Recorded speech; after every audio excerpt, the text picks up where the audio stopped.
Yes, Red Zone TV kwoli webale kubanga okyagoberera yonna gy'osinzira okubanga gy'otulabira kyokola kya mutawana nyoggwe atambula naffe ku mukutu ogwa Red Zone TV. Nawe atanaba kubanga osubscribinga nyongera okujjukiza nyongera okusaba nti kkirira wansi awo wolaba ekigambo subscribe kikwateko kwata kade aka notification obeerenga tomisinga nsonga yonna. Kakati okusinzira ku mawulire ge tufuna gwe agoberera omukutu ogwa Red Zone TV, ababaka bakyagenda mu maaso n'okubanga bayitibwa ku kitongole kya poliisi ekya CID oba Criminal Investigations Department. Naye ekisinza okutiisa ababaka bano abasinga obungi nti buli ayitibwa tadda, era n'ekisinze okuleeta ebibuuzo ebingi mu nsonga eno, lwaki ba NRM bokka be bakwatibwa newankubadde nga ne ku ludda oluvuganya waliyo ababaka bangi abalabikidde mu corruption scandals ez'enjawulo, abalabikidde mu nsonga z'obuli bw'enguzi, nga kuno kuliko ba commissioners aba parliament bonna abana, wabula wetwogerera nga bo tebannakwatibwa tebannayogerwako.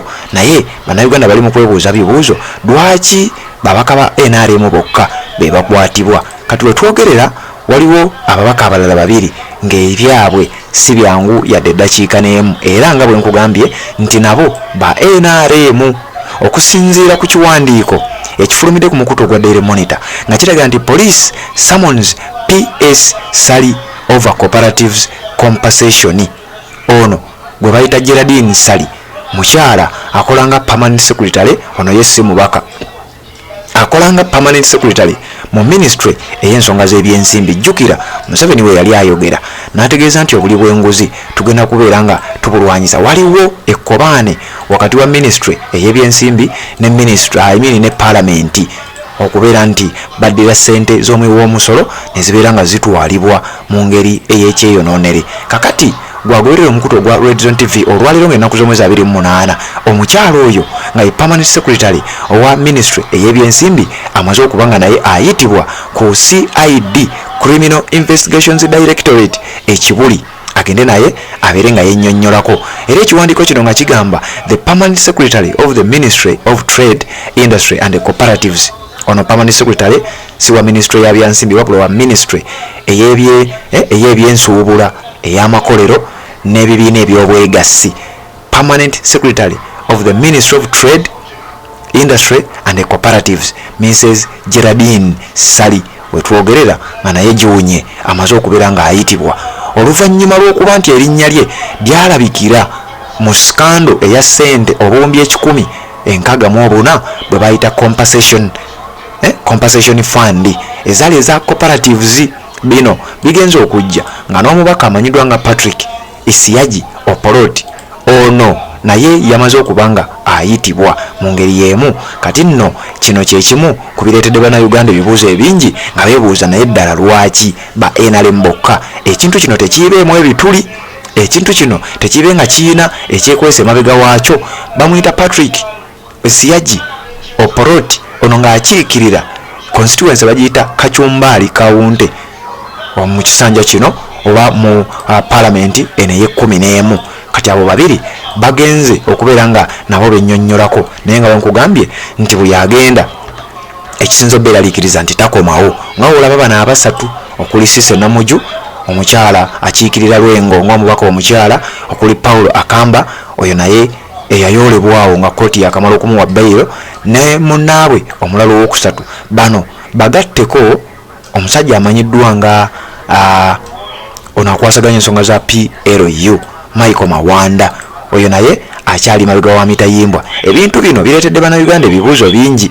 Abantu bagamba naye ekintu kino kya ddala lwaki babaka ba NRM bokka be bakwatibwa? Wabula okusinziira ku kiwandiiko ekifulumidde ku mukutu ogwa Daily Monitor nga bwe nkugambye, bwe tugenda mu maaso n'ekiwandiiko kino okubeera nga ate tugezaako okutuusaako updates zino, wano nga bagamba the permanent secretary of the Ministry of Trade, Industry and Cooperatives, Mrs. Geraldine Sali, and her team have been summoned by the police in connection to the ongoing investigations into the 164 billion Ghana shillings compensation for cooperatives affected by previous wars.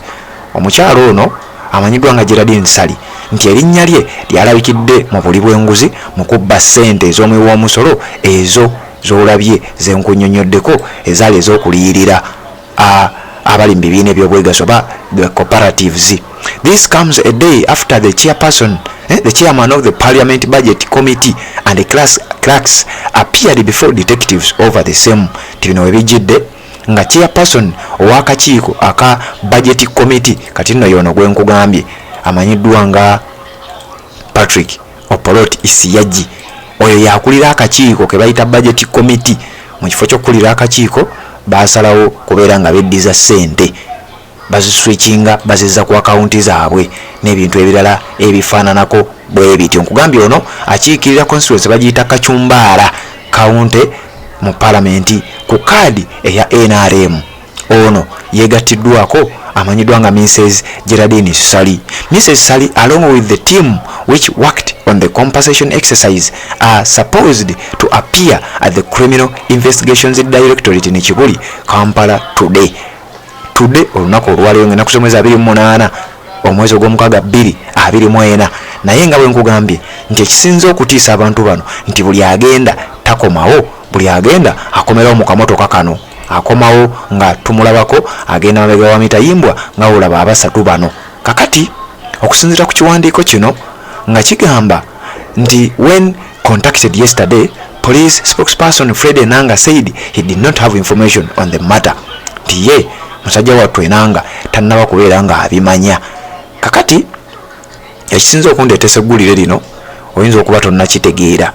Omukyalo ono Geraldine Sali gwe bayise ku kitongole kya CID ekireka abeere nga yennyonnyolako mu mwaka gwali gwa 2023 ng'ennaku z'omwezi 6 omwezi ogw'Ekkumi, erinnya lye era lyafulumira mu corruption scandal endala ku mukutu ogwa The Dispatch Kampala nga bagamba Trade Permanent Secretary Geraldine Sali powers reduced after 8 billion Ugandan shillings scandal. Nti era yalabikirako mu kubba ssente oba mu kubulankanya ssente endala obuwumbi 8 ye mukyala y'omu era yalabikidde ne mu scandal eno ey'okubba ssente eza cooperatives. Kyensooka lwaki nkuleetedde wuliriza bano nga bagamba Geraldine Sali, the permanent secretary at the Ministry of Trade, Industry and Cooperatives, has been relieved on her duties as the accounting officer for the ministry due to financial irregularities involving up to 8 billion Ugandan shillings. Ono yalabikira mu nsonga ezo naye nga sente zino zaali zifulumidde mu financial year oba omwaka gw'ebyensimbi 2021 2022 tuli mu 2024. Kitegeeza gye emyaka emeka osobola okubalamu. Omukyalo oyo amanyiddwa nga Geraldine Sali nga ye permanent secretary mu ministry y'ebyobusuubuzi, ministry y'ebyamakolero ne ebibiina ebyobwegassi, Ministry of Trade, Industry and Cooperatives. Abasajja babbidde ddala ssente. Kati ku mawulire agafuluma galaga nti ono mu skando ey'okubbulankanya oba okubba obuwumbi 8 naye era yalabikiramu. Kakati wetwogerera y'omu ku bayitiddwa ku CID babeere nga beegatta ku bali osanga kubanga nga bwe nkugambye nti ekisinza obeeralikiriza buli agenda takomawo. Sigala ku Red Zone TV tugenda kubanga tubikutuusaako byonna ebinaava sayidi eyo. Atanaba kubanga osubscribe nga kikole kirira nsawo olaba ekigambo subscribe kikwateko kwata kade ka notification naawe obeere nga tomisinga nsonga yonna.